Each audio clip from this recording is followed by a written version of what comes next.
hati, yang super yakin hati. Kadung perkara syarafkan syahadat, Rasa syahadat nabut perkara. dahut perkara. Yang pertama tak ketahui, yang kedua tak ikhlaskan, yang ketiga tasdiekan, yang keempat tak amalkan. Kadung perkara binasa syahadat, Binasa syahadat nabut perkara.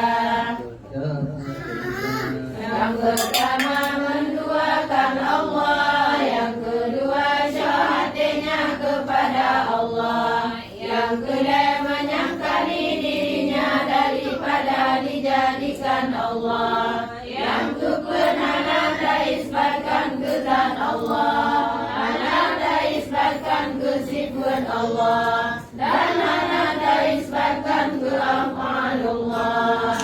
Kadung perkara rukun syahadat tauhid, Rukun syahadat tauhid ada perkara.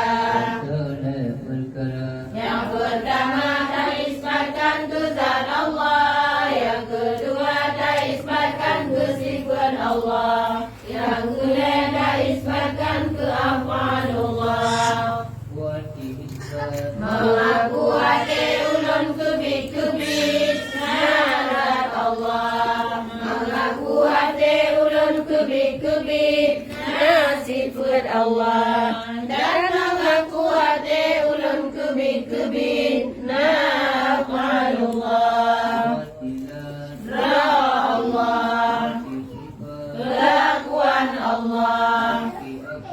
buat Allah. Kadung sifat taisbatkan sifat Allah, Naisbatkan ke zat Allah nanam sifat. dalam sifat. Wujud qidam baqam qalafatuhu lil hawadis yamuhu binafsi wadaniyah. Dapat sifat taisbatkan sifat Allah, Naisbatkan ke sifat Allah naqadlah sifat. dapatlah sifat. Ayat ilmu kudrat iradah sama basar kalam hayyun aliman qadirun muridun sami'un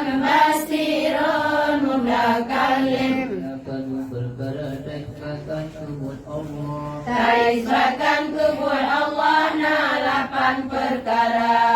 delapan perkara.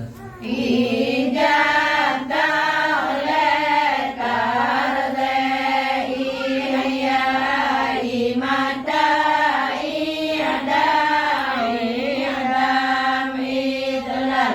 Taisbatkan ke zat Allah nanam sifat, taisbatkan ke Allah nabablah sifat, taisbatkan kubur Allah nalapan perkara.